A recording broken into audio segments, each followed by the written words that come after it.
Cigarette P रहे हैं, शराब पी रहे हैं और प्रभु से खाने के बाद प्रार्थना भी कर रहे हैं, हे पिता इस खाने पे आशीष देना।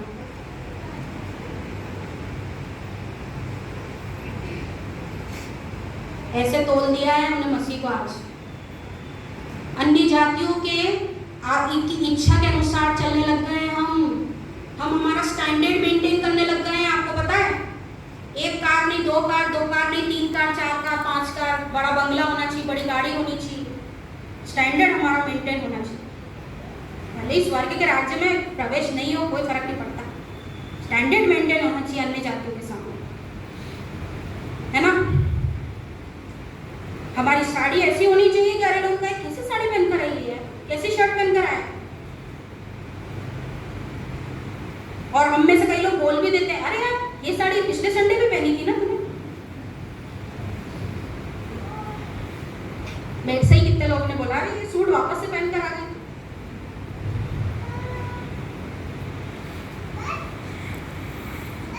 सूट पे हमारा ध्यान है, साड़ियों पे ध्यान है, शर्टों पे ध्यान है, चर्च के सजावट पे ध्यान है। मतलब मुझे माफ करिएगा अगर आपको मेरी बात बुरी लगे तो, चर्च की तरफ ध्यान देना बंद करो, अपने जीवन की तरफ ध्यान दो। ये जो लोग दिख रहे हैं ना सामने, अगर हमारे चर्च में अगर प्रभु की सामर्थ है तो ये बाहर भी कुर्सियां कम पड़ जाएंगी।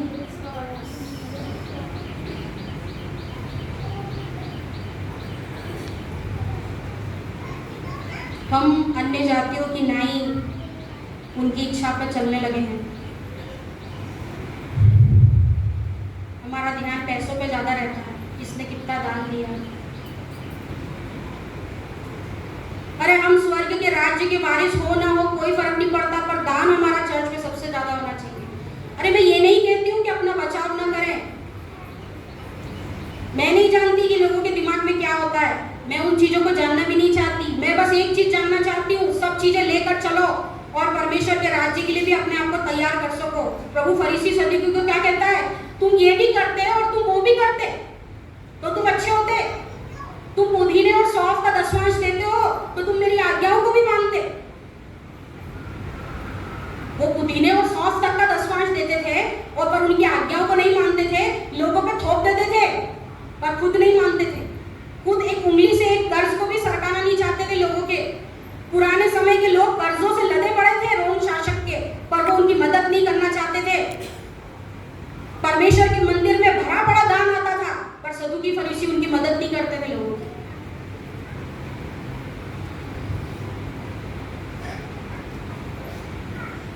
इन जो मैं आपको फ्रेजेस बताऊंगी, बाइबल में 62 तरह के लोग हैं जो कि आज स्वर्ग के राज्य में प्रवेश नहीं करेंगे। उनमें से इतनी छोटी छोटी चीजें हैं ना, जो मैंने बोला प्रभु आज भी मेरे जीवन में बैर है, झगड़ा है, मैं क्रोध कर लेती हूँ, मैं कई बार ऐसी चीज कर लेती हूँ जिससे मैं गलती, तू रिजेक्ट हो जाएगी, तू नहीं एलिजिबल स्वर्ग के राज्य के लिए। और पता है प्रभु ने एक चीज कही कि तू बालकों की नहीं अगर स्वर्ग के राज्य में प्रवेश नहीं करेगी। बालकों की नहीं क्यों बोला? कभी आपने छोटे बच्चे को देखा है? हमेशा अपनी मम्मी के पल्लू में चिपका रहेगा, हमेशा अपनी मम्मी के आगे पीछे घूमता रहेगा, हमेशा अपनी माँ के इर्द गिर्द बना रहेगा। वो जानता है कि उसकी माँ का जो जगह है, जिसकी माँ का जो उसका घेरा है ना, वही उसके लिए सबसे सुरक्षित जगह है। आप समझ रहे हैं मेरी बात? परमेश्वर से लिपटे रहना ही आपके लिए सुरक्षित है। चाहे आप उस बच्चे को चॉकलेट दे दें, आप उसको टॉफी दे दें, चल बेटा थोड़ा मेरे पास आ जा, मेरे पास भी बैठ जा, एक पप्पी करनी है मुझे तुझे, प्लीज मेरे पास आ जा। वो हरगिज नहीं आएगा। क्यों नहीं आएगा वो हरगिज? वो लालच को नहीं देखेगा, वो पहले अपनी माँ का मुंह देखेगा, उसकी माँ उसको इशारा करेगी हाँ चला जा, तो वो जाएगा। वो हमेशा अपनी माँ को देखेगा या देखेगी। हमने तो देखना ही छोड़ दिया है। अरे हम अपनी मर्जी से हमारे बच्चों की शादी करेंगे, हम हमारी मर्जी से हम जमीनें खरीदेंगे, हम हमारी मर्जी से बिजनेस शुरू करेंगे, हम हमारी मर्जी से जॉब करेंगे, हम हमारा करियर हम हमारी मर्जी से करेंगे। कोई भी माता पिता ये कहता है, बच्चों पहले अपने पिता से पूछो, हमसे पहले से पूछो, पहले उससे तो पूछो कि वो क्या चाहता है तुम्हारे जीवन से। ये चीजें मैंने नहीं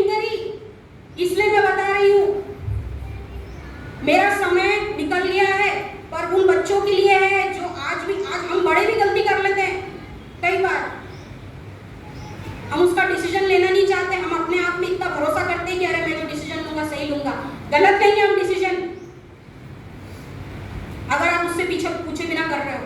बच्चे को देखा आपने, कभी भी वो अपने माता पिता से पूछे बिना कोई नहीं करेगा काम, कुछ भी नहीं करेगा वो, आपकी गोदी में भी नहीं आएगा वो।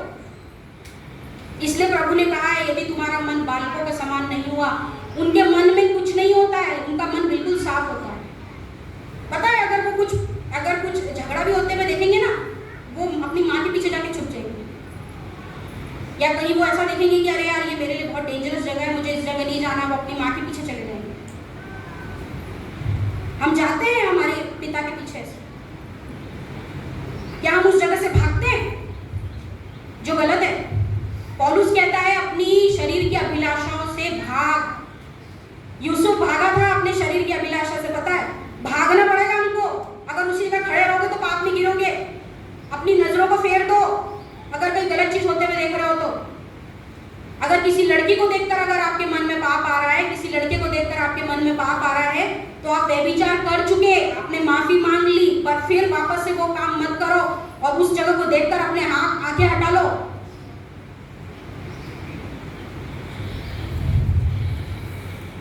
उसको अपने ऊपर हावी मत होने दो। हम शैतान की युक्तियों से अनजान नहीं हैं। वचन कहता है, क्या हम अभी उसकी युक्तियों से अनजान हैं? हमें उसकी युक्तियां समझ में आनी चाहिए अपने विद्रोही की। अरे 1 सेकंड में समझ में आ जाता है, जब पवित्र आत्मा आपके साथ हो ना, 1 मिनट में समझ में आ जाएगा आपको कि अरे ये शैतान आपके जीवन में काम कर रहा है। आप तुरंत वहां से हट जाओगे, मेरी दुनिया कुछ भी कहे। अगर आपके पास पवित्र आत्मा की सामर्थ्य, मतलब पवित्र आत्मा अगर आपके जीवन में नहीं बोलता है, नहीं बातचीत करता है, अगर आप नहीं उसकी उपस्थिति में बैठते हो, सिर्फ ऐसे ही बिना पवित्र आत्मा के अगर आप प्रार्थना और दुआ कर रहे हो, अगर आपने एक बार भी उसका अनुभव नहीं किया है, तो हम बहुत बंधनों में जकड़े हुए। क्योंकि दुष्ट आत्माओं के लिए क्या लिखा गया है, जब वो आती है ना, तो वो देखती है कि ये कितना सजाया स्थान है। सजाया स्थान है मतलब खाली है, इस वक्त परमेश्वर नहीं है इस जगह में। तो वो आएगी और 100% आएगी और अपने साथ 7 को और लेकर आएगी, और आपको पता भी नहीं चलेगा कि आप दुष्ट आत्माओं से ग्रसित जीवन जी रहे हो। बालकों के समान हमें बनना पड़ेगा। और फरीसी सदूकियों का समान अगर आप जानना चाहते हैं तो नया नियम पढ़े कि सदूकी फरीसी कैसे थे और क्या करते थे वो, और उनके जैसी अगर आपकी धार्मिकता है तो आप उसे छोड़ दें, क्योंकि वचन कहता है यदि तुम्हारी धार्मिकता सदूकी फरीसी के समान होगी तो तुम स्वर्ग के राज्य में कभी प्रवेश नहीं करोगे। हमको वचन का ज्ञान हो गया, मेरे को भी पहले बहुत था वचन का ज्ञान, मुझे भी बहुत ठोकर लगी, मैंने भी आवाज सुनने में बहुत गड़बड़ी करी। 3 आवाजें आप सुनते हैं, एक परमेश्वर की पवित्र आत्मा की आवाज है, दूसरी आपके मन की आवाज है और तीसरी शैतान की आवाज है। ये डिसीजन इन तीनों आवाज में से डिफरेंशिएट करने का ये आपको कोई नहीं सिखा सकता, कोई भी नहीं सिखा सकता। ये आप उसकी उपस्थिति में बैठते हुए ही सीखेंगे कि आप किसकी आवाज सुन रहे हैं। मैंने बोला प्रभु मैं कैसे सीखूं कि कौन मुझसे बात कर रहा है, मैं कैसे जानूं ये? आप उसकी उपस्थिति में बैठेंगे, आपका लेवल इंक्रीज होने लग जाएगा पवित्र आत्मा की आवाज सुनने का, कि अब आप समझेंगे कि हाँ मुझसे पवित्र आत्मा बात कर रहे हैं, मुझसे शैतान बोल रहा है, या ये मेरी मन की आवाज है। मैंने बहुत गलत चीजें इसकी वजह से बहुत मैं उस पर पड़ी, और सही भी, अगर आप जब तक गिरोगे नहीं तब तक उठोगे नहीं, जरूरी है। वचन क्या कहता है, दुष्ट गिर के वहीं पड़ा रहता है, पर जो खराई का जीवन जीता है परमेश्वर उसको उठा के खड़ा करता है वापस, चाहे वो 7 बार गिरे पर वो उठ के खड़ा होगा। वो सिर्फ धर्मी के लिए लिखा गया है, दुष्ट के लिए नहीं लिखा गया। धर्मी ही उठ के वापस खड़ा होगा, और ये जरूरी नहीं कि वो गिरेगा नहीं, वो गिरेगा, पर हम उसके मामले में जजमेंटल ना हो, हम उसके मामले में न्यायी ना बने कि अरे ये तो इतनी दुआ प्रार्थना करता है और ये देखो इसने ऐसा गलत काम करा। हम बहुत जल्दी जजमेंटल हो जाते हैं, पता है, चेहरों को देखकर हम जज करते हैं, चेहरों को देखकर। जो बातें मेरे को मिली हैं, जो बातें मैं सुन रही हूँ, जो बातें मुझे इस वचन में मिली, वो सब मैंने बातें आपको बताती जा रही हूँ। आप इन सब चीज़ों को इसलिए एनालाइज करें कि हमें उसके राज्य में पहुँचना। बस एक ही उद्देश्य होना चाहिए ना उनके दिनों में कि हमें उसके राज्य में पहुँचना है। मैं आपसे ये नहीं कह रही हूँ कि आप पूरे दिन भर बाइबल लेके बैठो, पूरे दिन भर प्रार्थना करो। कौन कहता है ये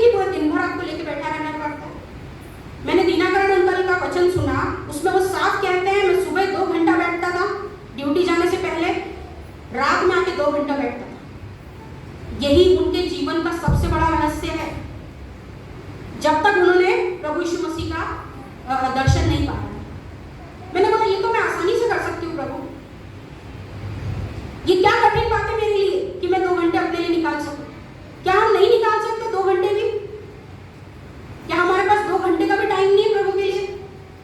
क्या हम बस 5 मिनट की दुआ और 5 मिनट के लिए एक अध्याय बस ऐसा, अभी वो सूरज प्रेमानी जी का एक वचन था, ऐसे बाइबल खोला और पढ़ लिया, अरे मुझे बहुत अच्छी लगी वो बात मुझे। ऐसे हम वचन खोल के प्रभु से पूछते हैं कि प्रभु आज तेरा मेरे लिए क्या वचन है? उसमें लिखा है जहाँ तू वो एक वचन बताते हो, कहते हैं कि जो भी करना है तो जल्दी कर। वो सोच रहा होगा अपने मन में कि मैं झगड़ा करूंगा, तो वो बोलेगा प्रभु ने तो मुझे कहा है फुर्ती से जाकर झगड़ा कर, जाके मार उसको पकड़, फुर्ती से जो काम करना है करें।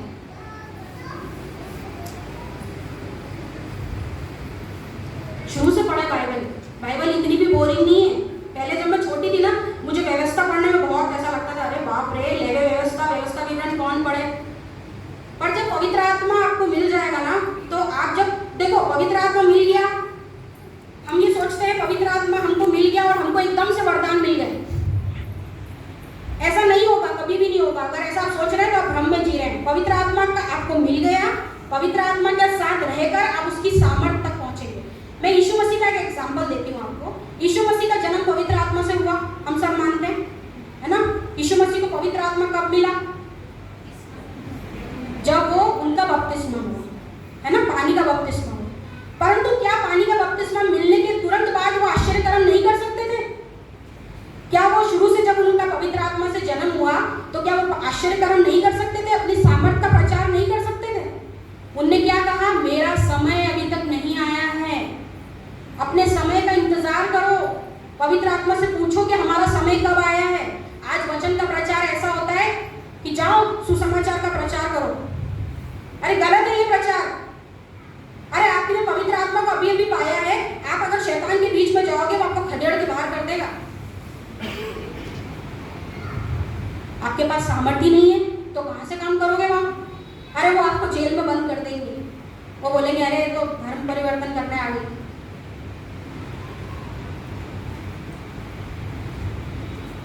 पहले उसकी सामर्थ्य तक पहुंचो तो सही। प्रेरितों के बारे में मैं आपको बताती हूँ। प्रेरितों को पवित्र आत्मा कब मिला? क्या पिन्तेकुस्त के दिन मिला? नहीं। अगर आप यूहन्ना रचित सुसमाचार पढ़ेंगे तो उसमें साफ लिखा है जब यीशु मसीह पुनरुत्थित होकर आते हैं तो जब वो सबसे मिलते हैं तो क्या कहते हैं? वो उन पे फूंकते हैं और कहते हैं लो पवित्र आत्मा लो।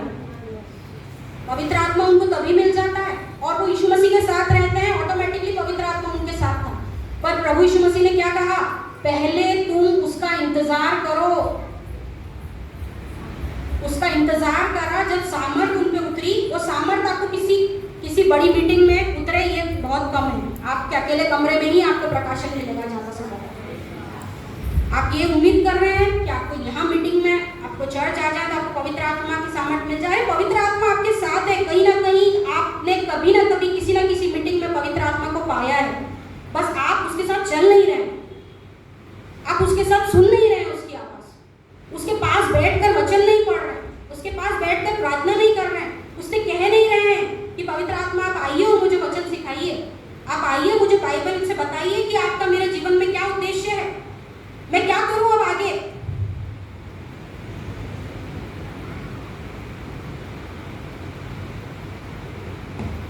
एक वचन मैं आपको पढ़ाना चाहती हूँ, यशाया 22 उसका 12 से 14। कोई भी से जल्दी से पढ़ ले। यशाया 22 उसका 12 से 14।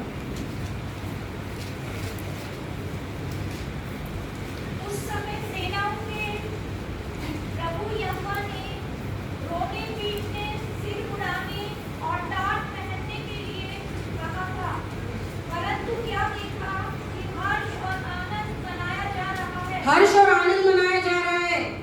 प्रभु यहोवा ऊपर से देख रहा है हमारे जीवन को और वो कह रहे हैं कि अरे यहाँ तो हर्ष और आनंद मनाया जा रहा है। और क्या लिखा है आगे? गाय बैल का घास और भेड़ बकरी का वध किया जा रहा है, मांस खाया और दाखमधु पिया जा रहा है। मांस खाया और दाखमधु पिया जा रहा है। और कहते हैं आओ खाएं पिए,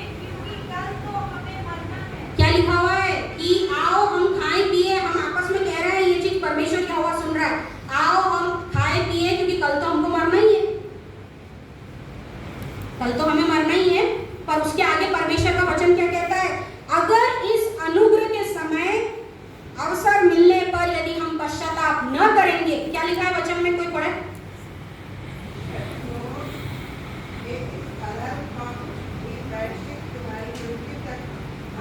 हाँ, अगर हम यही करते रहे, हम खाते रहे, हम पीते रहे, हमने परमेश्वर की सामर्थ को नहीं जाना, परमेश्वर से उत्पन्न नहीं हुए, तो मरने के दिन तक हम प्रायश्चित हमें नहीं मिल पाएगा, प्रायश्चित का मौका नहीं मिलेगा। इस वचन में साफ साफ लिखा है, अगर हम अभी भी अपना मन नहीं फिराएंगे तो परमेश्वर यहोवा हमको आखिरी समय तक प्रायश्चित का मौका नहीं देगा। अगर आखिरी समय तक प्रायश्चित का मौका नहीं मिला तो हम जानते हैं कि हम कहाँ खड़े रहेंगे, हम कहाँ जाएंगे। अरे हम गलत तरीके से प्रभु भोज लेते हैं, पता है। मैं आपको ये बात नहीं कहना चाहती हूँ, बहुत लोग ये बात कह चुके हैं कि अपने आप को पवित्र करके प्रभु भोज लो। मैं आपको एक नई बात बताने आई हूँ। कई लोगों के मन में ये बात है कि हम प्रभु भोज लेने से पवित्र हो जाएंगे। प्रभु भोज की पुस्तिका में भी ये चीज लिखी है कि मैं तेरा लहू और तेरा मांस इस प्रकार से ग्रहण करूं कि मेरा लहू और मेरा मांस पवित्र हो जाए। अरे लहू के लिए लिखा गया है कि पवित्र आत्मा तुम्हें प्रभु यीशु मसीह के लहू से धो के शुद्ध करेगा, इससे नहीं शुद्ध होगे। ये तो तुम्हें शुद्धता से ग्रहण करना है। अगर हम पापी होकर आकर अगर हम ये सोचे कि इसमें भी तो लहू है, इसमें भी तो लहू है, और बाइबल में लिखा है, हम बहुत पता है बहुत चतुराई से काम करते,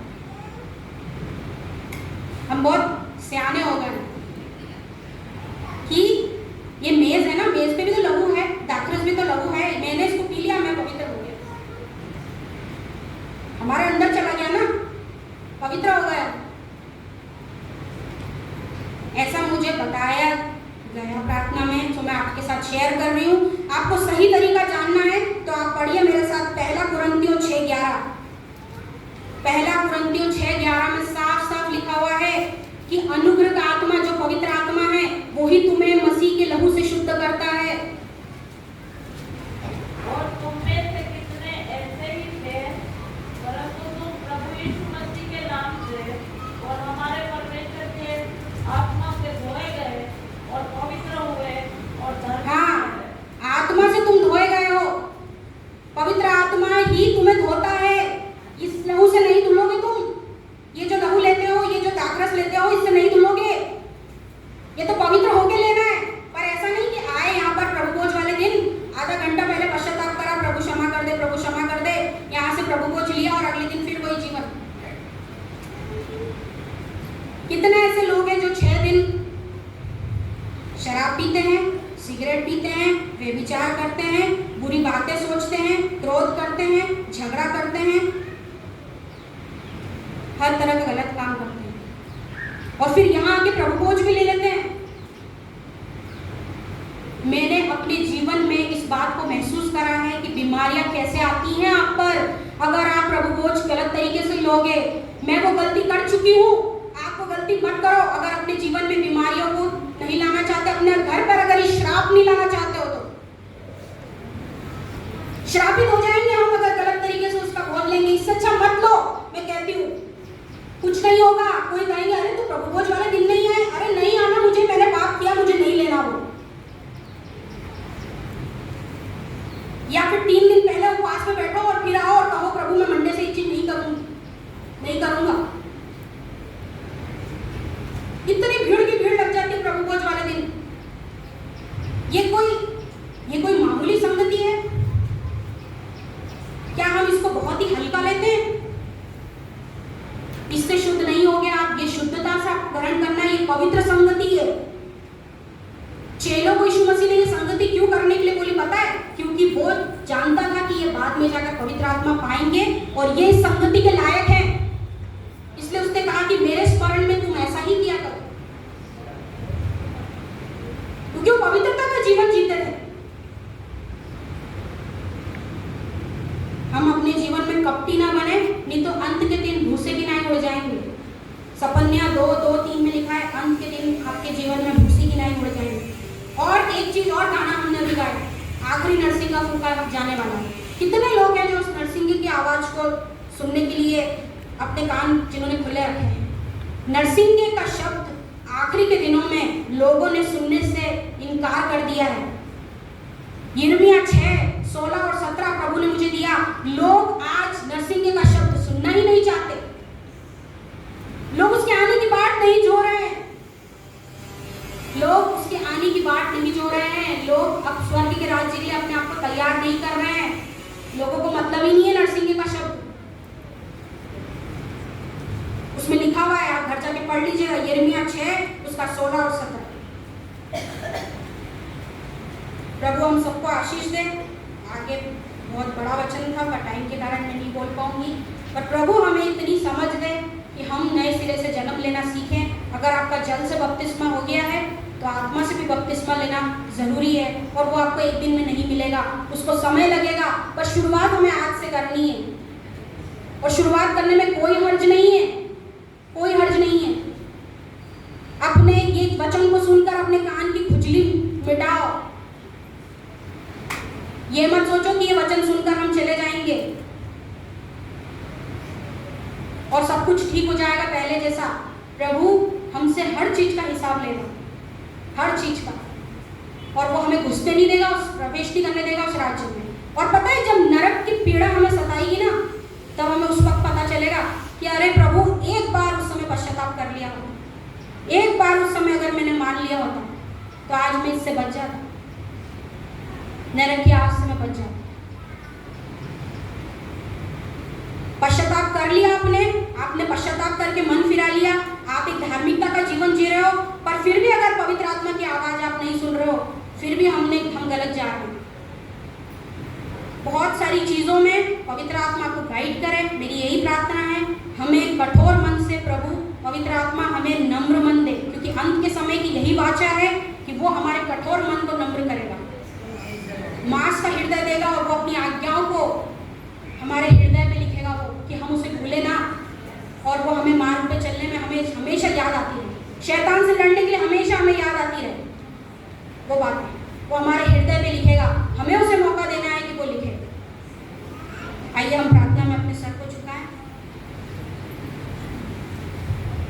पिता, मैं आपका धन्यवाद करती हूँ कि तूने अपनी बातों को बालकों पर प्रकट करा और विद्वानों पर प्रकट नहीं करा।